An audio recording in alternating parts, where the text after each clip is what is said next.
Hello everyone, Larry Satchwell here.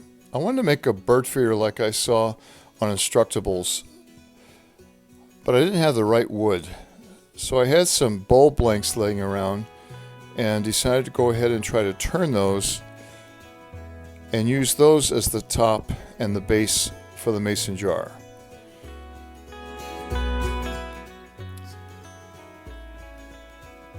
Here I'm making a recess so I can turn this piece of wood around and use it in the jaws of the chuck. It's a lot easier and a little bit more stable when you can do it that way. Basically, I'm just trying to make a round bottom with a flat surface on it, and then I'll work on the lid.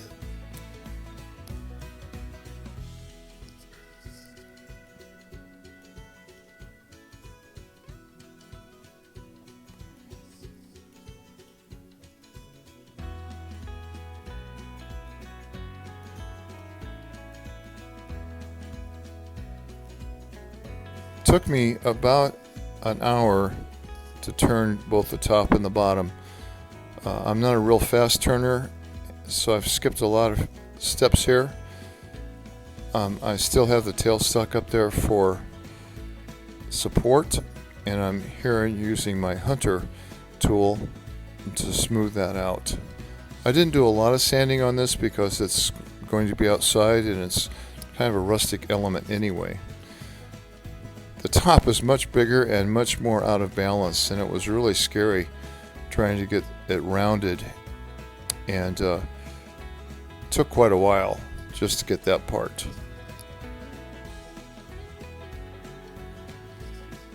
Once it became more rounded, I could turn the speed up, and that made it go a lot faster.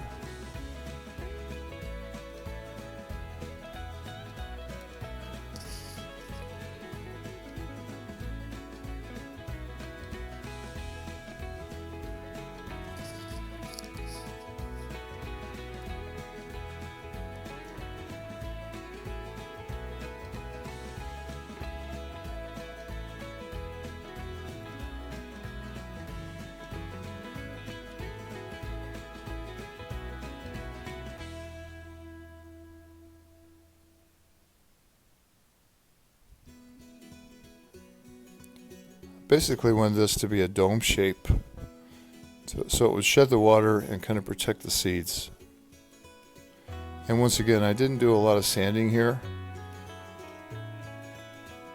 just trying to smooth it out the best I could with my lathe tools.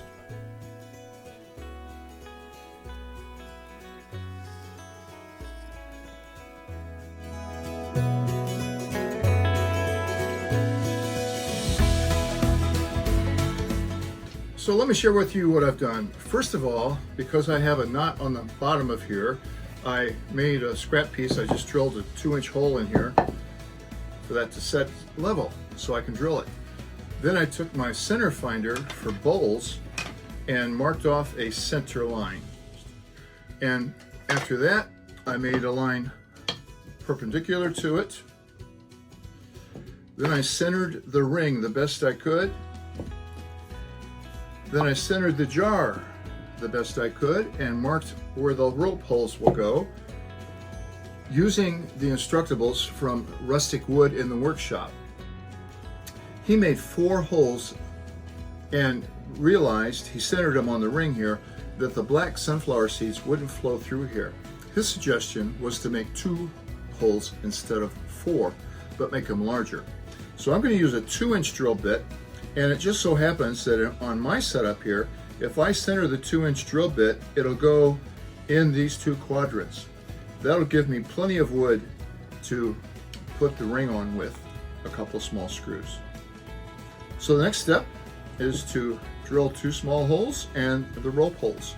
And the rope I'm using is nylon, and it's about paracord width. I'm going to use a 5/16 inch drill bit for that.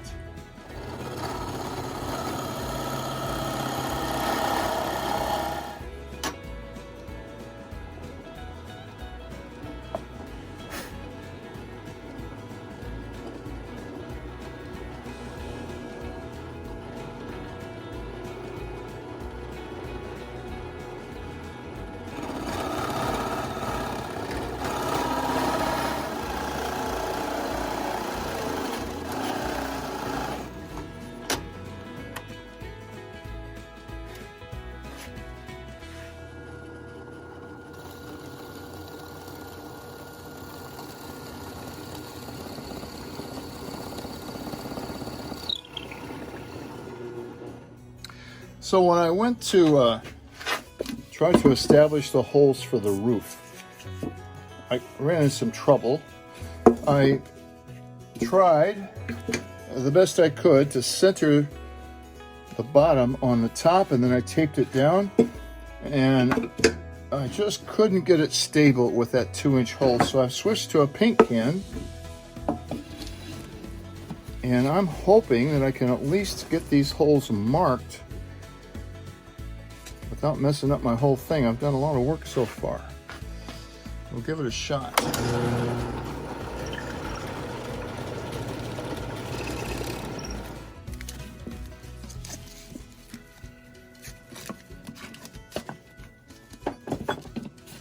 Well, that didn't work out as well as I would hope, but not bad. Now I can attach the lid. I use a tiny drill bit here.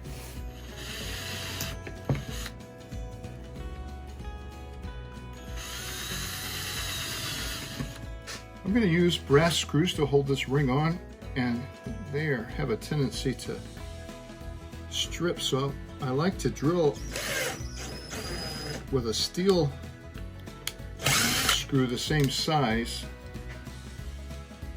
and kind of pre-thread it.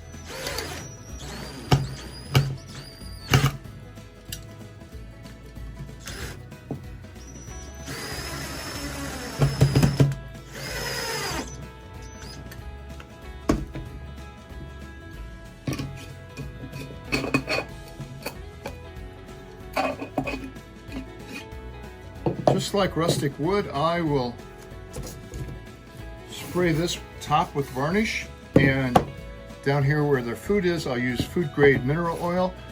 That stuff is really cheap. At Kroger's it's like $2.88 for a small bottle. But first I need to establish the strings.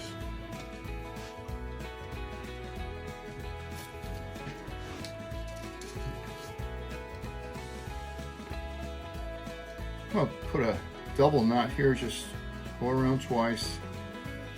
Try to make it as even as I can because the two strings I have are of equal size. Let's see if I threaded it right.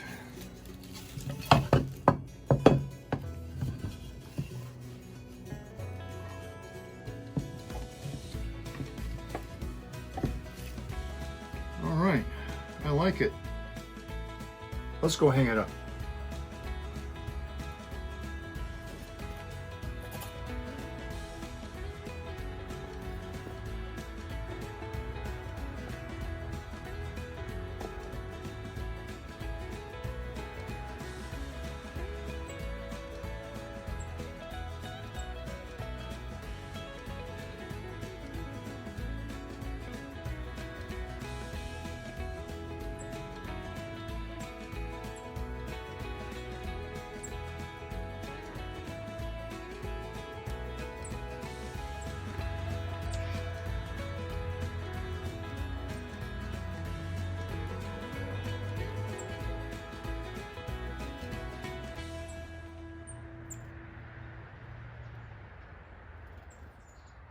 Well, this is my version of the Mason food jar bird feeder. It only took a few minutes for the birds to find it. That tufted titmouse kept coming back and forth all the time. Thanks for watching.